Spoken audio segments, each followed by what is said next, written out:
لیکن پھر بھی ہم اس کو واضح کر دیتے ہیں کہ فرض کریں کہ آپ نے سال کے آخر میں اپنے گھر میں جو چیزیں موجود تھیں جو بچ گئی تھیں، کچن وغیرہ میں آٹا بچا ہوا تھا، دالیں بچی ہوئی تھیں، آپ کی جیب میں یا بینک میں کچھ پیسے بچے ہوئے تھے، آپ نے سب کی قیمت لگائی تو وہ کیا ہے 10,000 روپیہ بنی. تو 10,000 کا جو پانچواں حصہ ہے وہ 2,000 وہ آپ نکالیں گے خمس کے طور پہ. ان میں سے 1,000 جو ہے وہ سہم امام ہے کہ آپ نے وہاں پہ خرچ کرنا ہے کہ جہاں پہ آپ کو یقین ہو کہ امام علیہ السلام راضی ہوں گے. وہ کہا کہ یہ نظریہ ہے کہ آپ کو فقیہ سے، عالم فقیہ سے کیا ہے اجازت لینی ہوگی، اس سے پوچھنا ہوگا تاکہ آپ کو یہ یقین ہو جائے کہ یہاں پہ آپ نے خرچ کیا ہے وہ یقیناً کیا ہے صحیح جگہ ہے. اور دوسرا جو 1,000 ہے اسے ہم کیا کہتے ہیں، سہم سادات کہتے ہیں. تو اس سہم سادات کو خرچ کرنے کے لیے فقہا کے درمیان کیا اختلاف موجود ہے. آیت اللہ سید علی خامنئی اور اس کے علاوہ کچھ اور بھی فقہا ہیں، ان کا یہ موقف ہے کہ سہم سادات کو خرچ کرنے سے پہلے بھی آپ فقیہ سے کیا لیں، اجازت لیں اور ان سے پوچھیں کہ ہم فلاں سید کو کہ جس کے اس طرح کے حالات ہیں اس کو ہم دینا چاہ رہے ہیں، تو آپ کیا کہتے ہیں کہ اس طرح کے دینے سے ہماری ذمہ داری ادا ہو جائے گی. تو اگر وہ فقیہ آپ کو اجازت دے تو آپ وہاں پہ خرچ کریں، اگر وہ اجازت نہ دے تو وہاں پہ آپ خرچ نہ کریں. لیکن سید خوئی علیہ رحمہ اور سید سیستانی دامت ظل العالی اور کچھ اور بھی بہت سارے فقہا ہیں، انہوں نے جو ہے وہ مومنین کو اس بات کی اجازت دے رکھی ہے کہ وہ خود جائیں اور سادات جو مستحق سادات ہیں ان کی شرائط کو خود دیکھیں، اور یہاں پہ انہیں یقین حاصل ہو جائے کہ واقعا یہ سید جو ہے وہ خمس کا مستحق ہے تو اس کو وہ خمس دے دیں. اس میں فقیہ سے پوچھنے کی ضرورت بھی نہیں ہے. اور جو سہم امام ہے، یہ موجودہ دور میں سہم امام ہے کون کون لوگ ہیں؟ لیکن جہاں تک سہم امام کی بات ہے، سہم امام کے بارے میں ہم نے گزشتہ پروگرام میں بھی کچھ روایات کو ذکر کیا تھا کہ جس میں امام یہ فرماتے تھے کہ یہ جو ہمیں خمس کا پیسہ ملتا ہے یہ ایسا نہیں ہے کہ جو ہے وہ یہ ہمارے بچوں کی میراث میں جائے، یہ ہمیں منصب امامت کی وجہ سے ملتا ہے.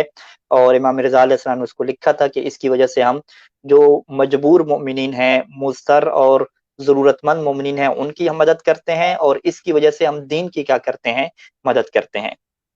تو انہی روایات کی بنیاد پہ سید خوئی علیہ رحمہ اور سید سیستانی دامت ظل العالی نے لکھا کہ سہم امام کے دو مصرف ہیں آپ کے سامنے. پہلا مصرف کیا ہے کہ جو بھی متدین اور دیندار مؤمنین ہیں، جو ضرورت مند ہیں، جو حاجت مند ہیں، ان کی ضروریات کو پورا کرنا وہ کہاں سے ہوگا، سہم امام سے ہوگا، چاہے وہ سید ہوں چاہے وہ غیر سید ہوں. اور دوسرا جو اس کا مصرف ہے کہ دین کو نشر کرنا، دین کو پھیلانا. دین کو پھیلانے کے لیے کیا ہے، دینی ادارے قائم کرنا، کتابوں کی نشر و اشاعت کرنا، اہل بیت علیہ السلام کے فرامین کو نشر کرنا. اس کے لیے جتنا پیسے کی ضرورت ہوگی وہ بھی کیا ہوگی، سہم امام سے لی جائے گی. تو یہ جو دو مصرف ہیں یہ ہمارے سامنے ہیں. اور منہاج الصالحین کی جلد اول میں سید سیستانی نے مصرف نمبر جو ہے وہ 1265 میں جو ہے وہ اس مصرف کو بڑے واضح الفاظ میں لکھا ہے کہ خمس کا مصرف جو ہے وہ ہر وہ جگہ ہے، سہم امام کا مصرف ہر وہ جگہ ہے کہ جہاں پہ آپ کو یقین ہو کہ یقیناً امام علیہ السلام اس بات کے اوپر راضی ہوں گے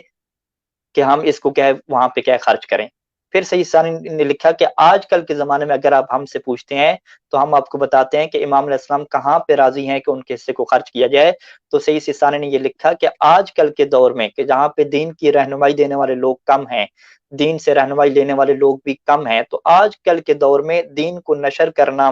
اس کے معالم کو بلند کرنا، دین مقدس کے احکام کو نشر کرنا، اس کے قواعد کو نشر کرنا، لوگوں کی تربیت کرنا، اہل علم حضرات کی کیا ہے ان کو پھیلانا، ان کو سپورٹ کرنا، یہ سب سے ایک بڑا اس کا جو ہے وہ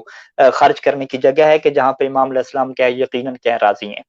تو یہ وہ مصرف ہے کہ جہاں پہ آپ سہم امام خرچ کریں گے. اور یہ جو بات مشہور کی گئی ہے کہ جی خمس جو ہے وہ اپنے فقیہ کو ہی دینا ہے ہر صورت میں، یہ ایسی بات نہیں ہے. یا تو آپ نہیں، فقیہ پھر کو یہاں دیں. پر اجازت لینی پڑے گی، یہ چیز مینشن کریں کہ مثلا آپ نے خود تشخیص دے لی ہے، یہ جتنے بھی آپ نے جگہ بتائی ہیں، تو اگر کوئی خود تشخیص دے لیتا ہے اس کے بعد پھر فقیہ کی اجازت لینا ضروری ہوگا اس کے لیے. جی جی بالکل، فقیہ کی اجازت لینا ضروری ہے. دیکھیں آپ جو تشخیص دیتے ہیں یا میں تشخیص دیتا ہوں تو ہم جو ہے وہ تشخیص ممکن ہے کہ اس میں غلطی ہو، کیونکہ ہم سیرت اہل بیت علیہ السلام کو، امام علیہ السلام کے جو تصرفات ہیں کہ وہ کہاں پہ خرچ کیا کرتے تھے ان کو بادقت اور دقیق طریقے سے ہم نہیں جانتے. ہمیں جو ہے وہ حالات کے مطابق اس چیز کا فیصلہ کرنے میں زیادہ جو ہے وہ ہم دقیق نہیں ہوتے کہ آخر اب یہاں پہ 3 4 خرچے ہیں کہ آیا یہاں پہ خرچ کریں، وہاں پہ خرچ کریں، کہاں پہ خرچ کریں کہ امام علیہ السلام کہاں پہ راضی ہوں گے. تو اسی وجہ سے سید سیستانی نے لکھا کہ جو فقیہ عالم ہو، یعنی ہر فقیہ بھی نہیں،